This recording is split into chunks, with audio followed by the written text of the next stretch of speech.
안녕하세요. 우리 첫 번째인 자음을 떼다 우리 두 번째 시간 한번 시작해 보도록 하겠습니다. 자, 오늘 우리 배울 순서는 이렇습니다. 히브리 자음, 그동안 못했던 부분들 뒷부분을 하고 연상법으로 쉽게 배워보면서요. 성경 속에서는 어떻게 이것이 나타나는지 우리 함께 보는 시간 가지도록 하겠습니다. 자, 먼저 우리 발음을 한번 다시 들어보고 원어민이 하는 발음을 들어보면서 다시 이 히브리어를 연상해 보도록 하겠습니다. א', ב', ג', ד', ה', ו', ז', ח', ט', י', כ', ל', מ', נ', ס', עין, פ', צדי, קוף, רש, שין, תף. 예, 한번 들어보셨죠? 우리 그러면 맴부터 다시 한번 시작을 하겠는데요. 이 맴은 우리나라 발음하고 너무 비슷해요. 맴, 우리나라 미음하고 너무 비슷하죠? 발음도 똑같습니다. 다만 맨 처음 쓸 때는 여기 끝에가 안 붙는 것, 그리고 끝에 어떤 단어 뒤에 올 때는 뒤에가 우리나라 이 미음하고 똑같아진다는 그런 특징이 있습니다. 이 맴이라고 하는 이 단어, 이 글, 이름 자체가 마임이라는 곳에서 왔어요. 마임. 이 마임이라는 것은 물을 얘기를 하고요. 또 바다에서 연유된 글자라고 보고 있습니다. 자, 그 글자를 한번 우리 쓰는 법을 한번 해보도록 하겠습니다. 먼저 우리 미음하고는 좀 틀린데요. 앞에나 중간에 올 때는 이렇게 갖고 이렇게 해서 이렇게 들어갑니다. 붙으면 안 되고요. 이렇게 해서 이렇게 들어가고요. 이게 끝에 올 때는 이렇게 한번 하고 이렇게 해갖고 같이 붙여지면 우리나라 미음하고 똑같습니다. 미음하고 똑같이 이렇게 되고요. 원래는 앞에나 중간에 올 때는 이렇게 맴자로 돼갖고 이렇게 되면은 이게 맴이 됩니다. 맴. 자, 우리 미음이니까요. 참 기억해도 쉽고 또 글 쓰기도 쉽습니다. 두 번째, 눈이라고 하는 글자인데요. 눈은 원래 이 글자 자체가 이 물고기라는 뜻이에요. 우리 이름에서 눈을 가진 사람 있죠? 눈의 아들 여호수아라고 하는 이름이 있는데요. 눈, 그런데 왜 뱀이냐? 바다 뱀하고 물고기 정말 같이 봤는지 주로 뱀에서 왔다라고 보는 것입니다. 눈은 우리나라 니은자가 이렇게 되는데 니은자가 거꾸로 됐다 이렇게 생각하시면 좀 비슷할 것 같아요. 그러나 길게 나온 게 아니고요. 잘린 겁니다. 니은자. 그리고 이 니은자가 뒷부분에 올 때 여기 나탄이라고 해놨는데 끝에 올 때는 이렇게 길어진다 하는 것들만 아시면 되겠습니다.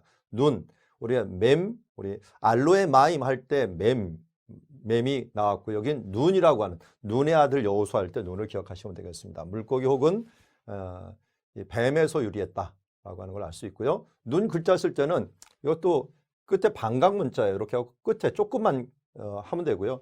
여기를 굳이 이렇게 숙일 필요는 없지만 정확하게 이렇게 하지만 그냥 쉽게 이렇게 조금 니은자를 옆으로 180도 돌렸다 이렇게 생각하시면 되겠고, 다만 끝에 올 때는 이렇게 길게 늘어진다. 눈이 길게 늘어진다는 것들 기억하시면 되겠습니다. 자, 이어서 우리 싸맥이라고 하는 글자인데요. 싸맥, 시옷에 해당하는 것이요. 시옷, 스 발음에 해당하는 건데 이것도 물고기에서 왔거나 아니면 이런 자르는 싸맥라고 하는 그 자체가 이런 팩을 의미하기 때문에 아마 이곳에서 왔다는 거고 학자들은 주로 물고기에서 왔다라고 보고 있습니다. 여기 뭐 한 예로 세페르라는 것, 기럇 세벨이라고 하는 곳이 원래 있었는데요. 이 기럇 세벨이라는 뜻 자체가 세페르라는 말에서 온 거예요. 세페르, 스 발음에서 왔고요. 이건 우리나라 동그라미 이응 발음하고 비슷한데 발음은 시옷 발음이 난다 하는 것들을 우리가 기억했으면 좋겠습니다. 이 부분은 그냥 한 번에 이렇게 해갖고 동그라미 그리듯이 싸맥 이렇게 그리시면 되겠습니다. 자, 이렇게 그리시면 되겠고요. 뭐 힘들질 않으니까요. 이거는 그냥 동그라미 이렇게 그려줘도 뭐 상관이 없는 글자입니다. 사맥 봤고요. 여기는 아인이라고 하는 글자를 볼까요? 아인. 아인은 이 아인이라는 글자 이름 자체가 눈이에요. 눈. 아인. 눈. 눈도 되고요. 이 아인은 샘도 됩니다. 샘. 눈과 샘을 오가고 있으니까 이 동음 이의어가 되는 거죠. 하나의 이 음을 가지고 있지만 하나의 단어를 가지고 있지만 뜻이 이 눈과 샘이라는 뜻을 같이 가지고 있다 하는 것들을 기억하시고요. 아이는 이제 눈과 해당하는 것인데 요 글자 쓰는 것들도 이렇게 글자는 오른쪽에서 왼쪽에 쓰기 때문에 대부분 이렇게 쓰고서 이렇게 쓰는 게 없습니다. 근데 뭐 이렇게 쓰고 이 두 번째로 이렇게 써도 그렇게 상관은 없지만 대부분 오른쪽에 쓰고 이렇게 쓰게 된다. 뭐 이렇게 쓰거나 이렇게 써도 상관없습니다. 여러분들이 쓰고 싶은 대로 이렇게 쓰면 되겠고요. 쓰는 버릇을 글자가 오른쪽에서 왼쪽으로 쓰기 때문에 당연히 이제 이렇게 써진다 하는 것들을 알 수 있습니다. 이거 아이는 우리나라 이응 발음이지만 사실은 발음이 속에서 하는 소리가 납니다.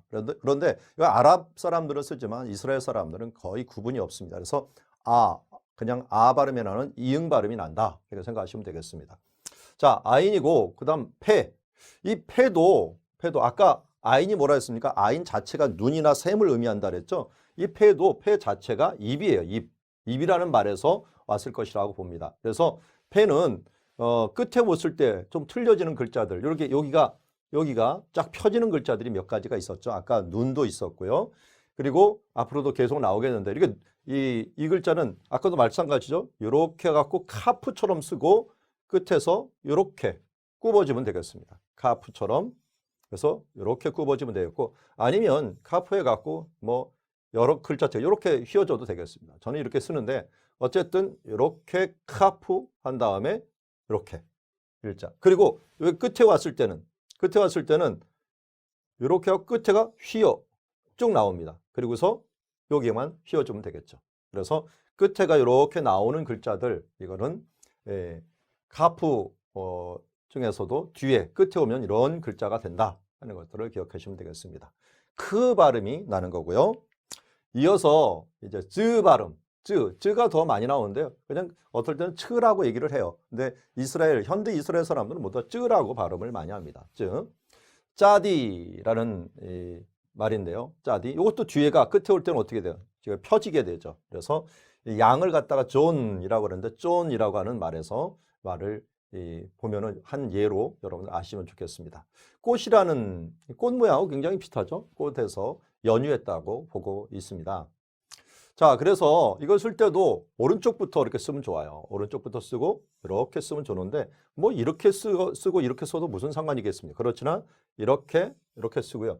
끝에 왔을 때는 이렇게 쓰고 끝에서 휘어지지 않고 쭉 펴진다. 그러니까 뒤에 왔을 때. 그럼 히브리에 뭐 뒤에 왔을 때 이렇게 펴지나 하는데 사실은 이건 아무것도 아닙니다. 아랍어는 더 많습니다. 앞에 왔을 때 틀리고 중간에 왔을 때 틀리고 뒤에 왔을 때 틀리는데 그나마 히브리어는 뒤에 왔을 때만 틀려지니까 좀 다행이라고 생각하시면 되겠습니다. 그리고 변화하는 것들도 몇 개 없죠. 이렇게 휘어졌던 것들이 끝에 왔을 때 그냥 펴진다 하는 정도만 아시면 되겠습니다. 짜대, 차대라고 부르는 쯔 발음입니다. 그리고 코프라고 하는데요. 어떤 학자들은 유명한 학자들은 이게 원숭이에서 왔다. 이렇게 원숭이 모양처럼 보이나 보죠. 원숭이에서 왔다라고 하는 사람도 있고 주로 여인의 뒷머리에서 왔다. 이 뒷머리처럼 이렇게 이 모양을 해갖고 코프가 왔다라고 보는 사람도 있습니다. 크 발음을 하고 있고요.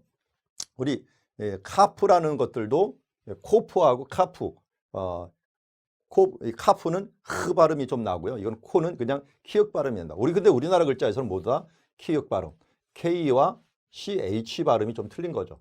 카프는 흐 발음이고 코프는 크 발음. 그래서 우리가 잘 아는 가데스 바네아라는 것 때 카데시 혹은 여기서 거룩이라는 걸 코데시라고 부르는데요. 크 발음이 여기서 나오게 됩니다. 자, 한 예를 들었는데 이것도 오른쪽에서부터 쓰면서 P 비슷하게 쓰는데 P가 영어의 P에서 붙지 않게 이렇게 우리나라 뭐 고자 쓰듯이 쓰시면 되겠습니다.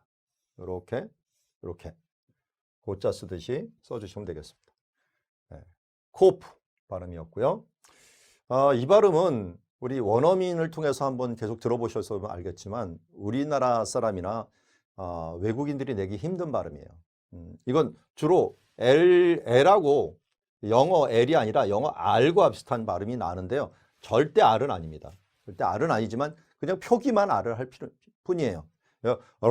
이 속에도 르르인데 저도 잘 못 냅니다. 근데 R 발음에 가깝지만 그러면서 이 사람들의 특유의 발음이 그렇기 때문에 러쉬 그냥 러쉬가 아니라 이게 들어가면서 이게 떨려갖고 아기 때 아주 제 딸도 이제 유치원 다닐 때 히브리 유치원 다닐 때 아기가 되니까 잘 하더라고요. 어른들은 도저히 흉내를 못 내는 발음인데 하여튼 R에 가까운 이 속에 들어가는 발음이다. 이렇게 생각하시면 되겠습니다.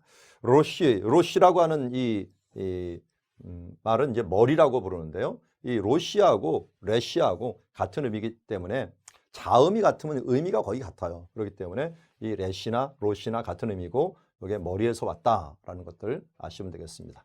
자, 그거는 뭐 쓰기도 쉽죠. 이렇게 레시 쓰는데 지난번에 우리가 보았던 것 중에 하나가 달렛이라는 거하고 비교해야 돼요.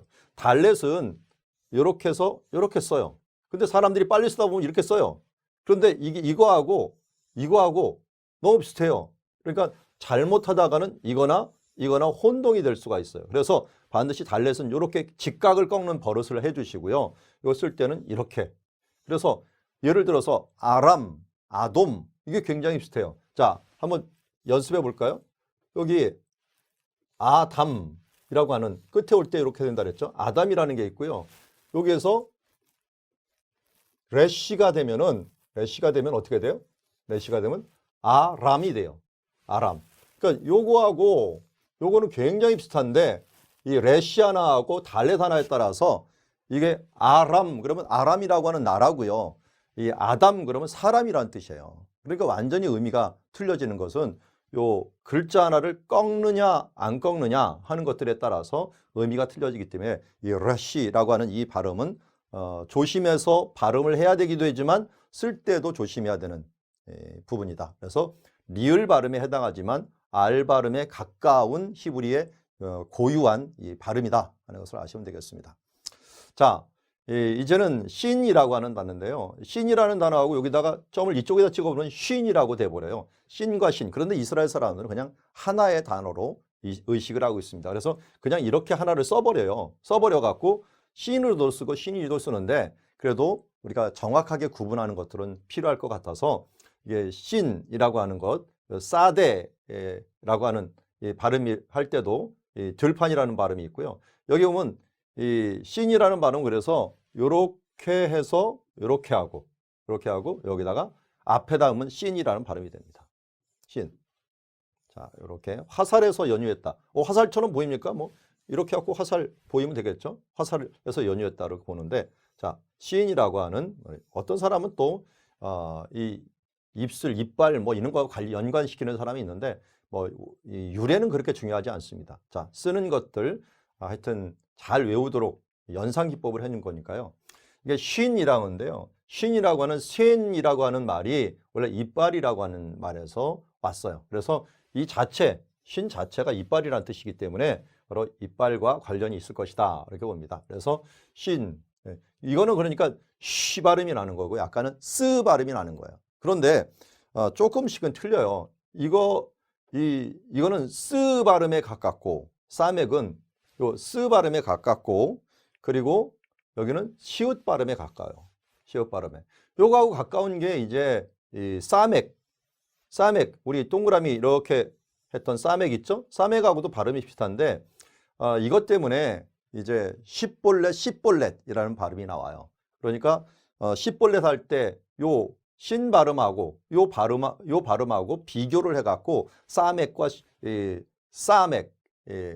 사맥과 사맥 요런 것과 비교를 하는 단어가 나오게 됩니다. 그래서 요 발음에 따라서 입다의 전쟁에 따라서 사람들의 이 방언 처리가 쉬 발음이냐 쓰 발음이냐 하는 거에 따라서 틀려져. 우리나라 전라도의 살 이거 갖고 굉장히 비슷한 발음인데요. 사맥은 쓰 발음에 가깝고 이거는 쉬의 우리 경상도의 살과 굉장히 비슷한 발음이다. 이렇게 생각하시면 되겠습니다. 자, 이것도 뭐 쓰는 법은 똑같습니다. 점만 틀린 거죠. 점만 이렇게 틀려갖고 이렇게. 자, 이렇게 이렇게. 점만 이 오른쪽에 위치하고 있다. 사맥은 왼쪽에 위치하고 있다 하는 것들만 알고요. 쉬 발음이 납니다. 뭐 쉐펠라 할 때나 쉬 발음 많이 쓰이는 발음입니다. 자, 그리고 십자 표시 어디 가는 목표적인 표시를 한 게 타브라고 하는 곳에서 왔는데요. 이 타브는 티귿 발음이 나옵니다. 티귿, 트. 이 테트라고 하는 이렇게 요 발음하고도 똑같이 T 발음이 나죠. T 발음이요. 토라라는 것을 할 때 요 T 발음이 바로 여기 이때 쓰이는 걸 보게 됩니다. 자, 이 부분들도 우리 래시처럼 이렇게 쓴 다음에 끝에 가서 이렇게 구부러뜨리면 되겠습니다. 아니면 이렇게 요 위에 있는 것처럼 구부러뜨려 두고 반드시 그냥 나와도 되겠습니다. 이렇게 이렇게. 자, 자기만의 이제 방법을 쓰십시오. 자, 이렇게 갖고 이렇게 문체가 여러 가지이기 때문에 자, 이렇게 탑이라는 건 마지막 글자입니다. 그래서 우리 알렙부터 탑이라 그랬는데 이게 알파와 오메가 뭐 얘기하잖아요. 이제 우리 책 요 앞에서도 그렇게 나왔는데요. 요 책 한번 보시죠. 책 보면 여기 알렙부터 탑까지라고 했는데 이게 타브 혹은 이 바브를 요 바브라고 하는 이 글자를 와우로 발음을 하면 알렙부터 타우까지 이렇게 얘기합니다. 우리 노래에서는 타우라고 얘기를 하죠. 그러니까 두 가지를 다 알고 계시면 좋겠습니다. 근데 현재 이스라엘에서는 부 발음, 이걸 부 발음으로 하고요. 독일이나 이런 기회는 우 발음을 하기 때문에 지난번에 설명했듯이 타우가 되느냐 타부가 되는가는 이 바브를 어떻게 쓰느냐에 따라서 틀리게 됩니다. 그래서 노래로 여러분 배울 때는 타우로 발음을 하고요. 그리고 우리가 히브리인이 직접 발음하는 걸 보면 타브로 하는 것을 보게 될 것입니다. 그래서 서로 이렇게 두 가지 양면을 여러분 보고 있다라고 생각하시면 되겠습니다. 자, 여기까지 그래서 알렙부터 타브까지 22개인데 쉰과 씬을 나눈다면 23개를 우리가 보았습니다.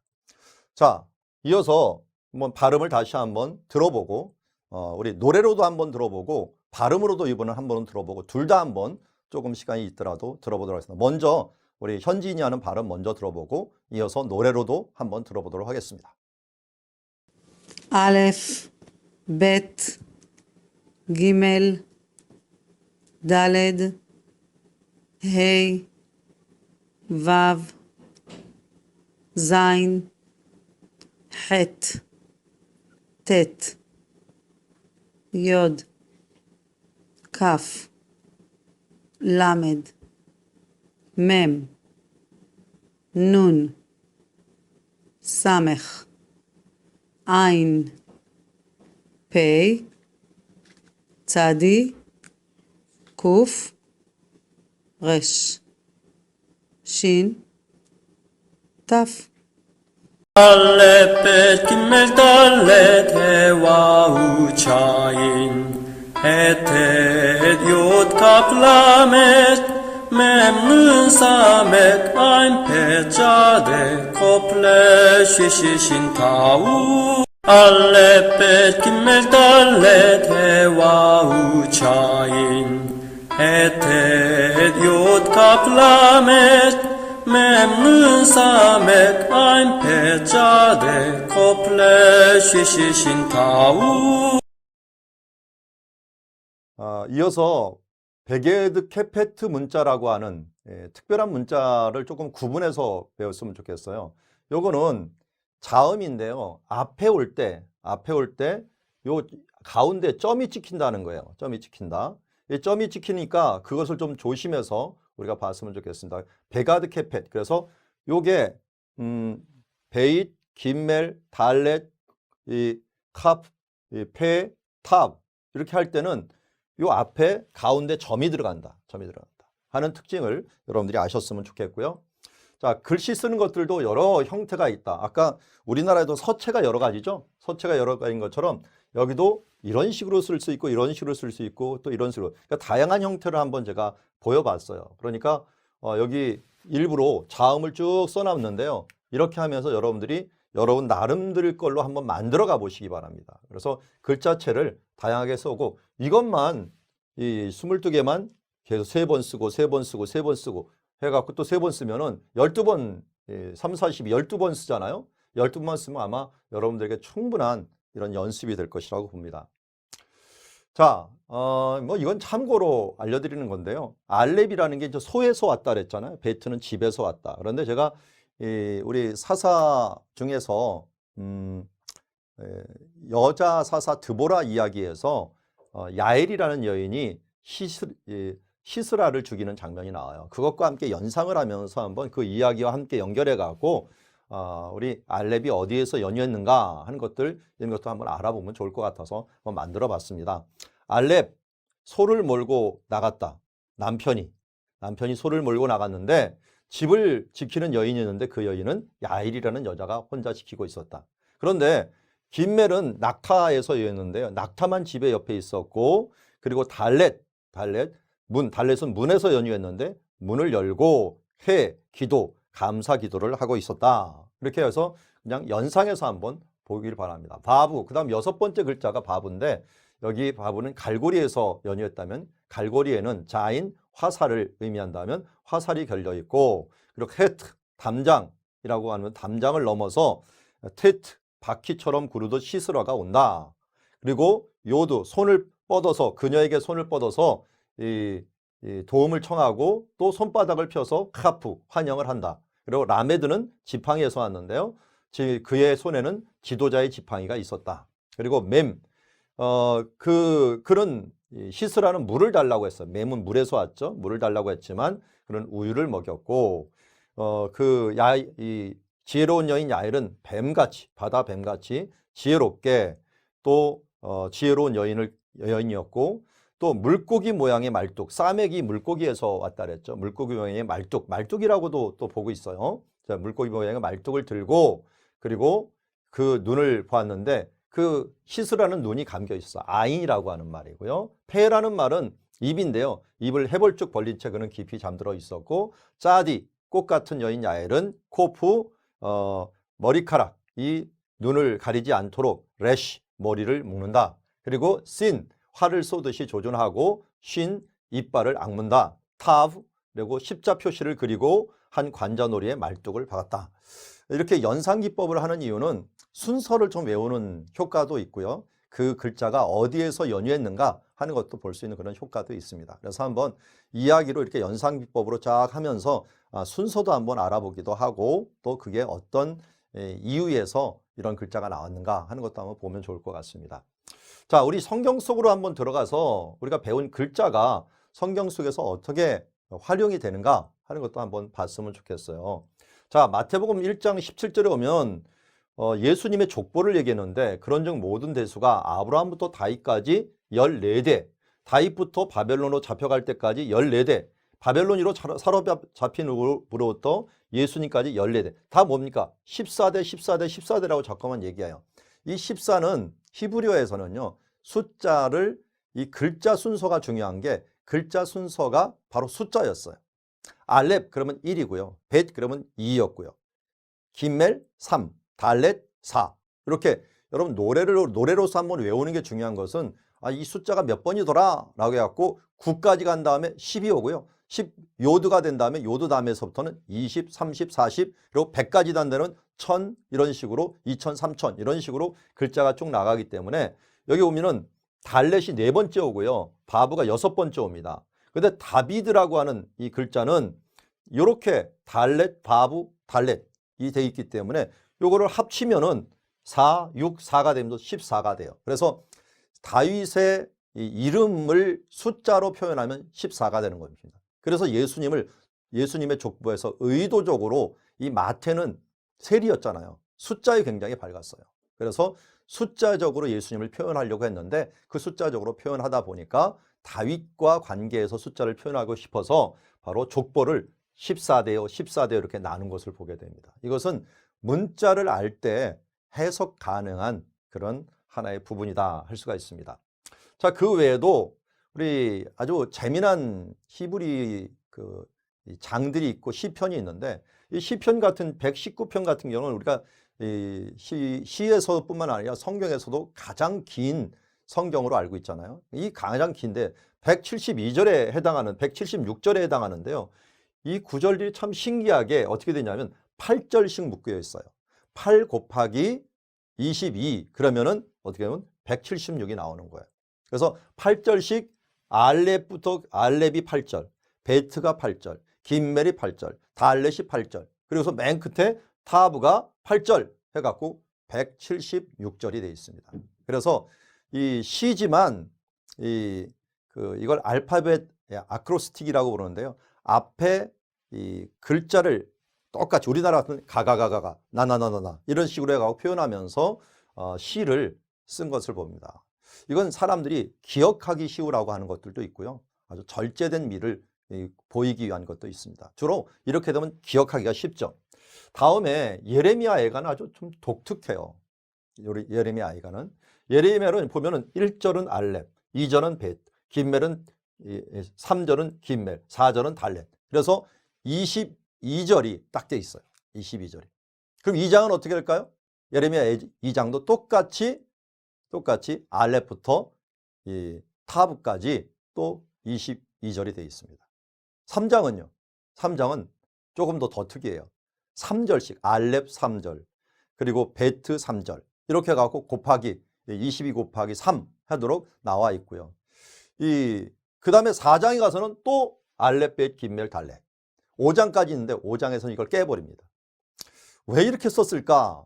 학자들이 볼 때는요 이런 생각을 해요. 예레미야는 언제 이것을 기록했는지 아시죠? 예루살렘이 멸망했을 때예요.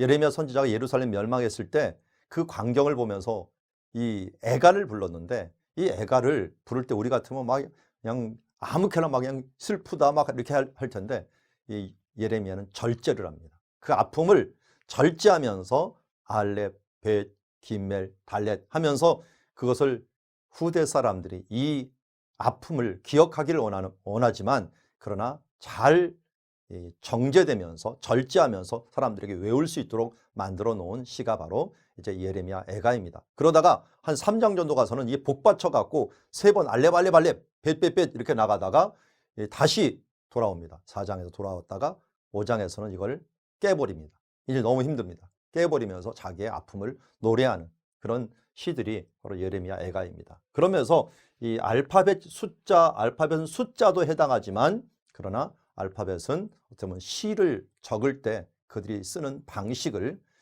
알파벳 아크로스틱이라고 하는 그 방식을 결정하는 것이라고 할 수 있습니다. 자, 이제 우리 알파벳을 쭉 보았는데요. 다음 시간은 히브리어 이제 모음을 보도록 하겠습니다. 자음을 잘 봤는데 열심히 노력하셔서 이 자음 가장 큰 관문입니다. 그걸 잘 끝내시고 그 다음에 다음 주에는 우리 모음까지 보면서 온전히 히브리를 읽는 방식을 배우도록 하겠습니다. 수고하셨습니다.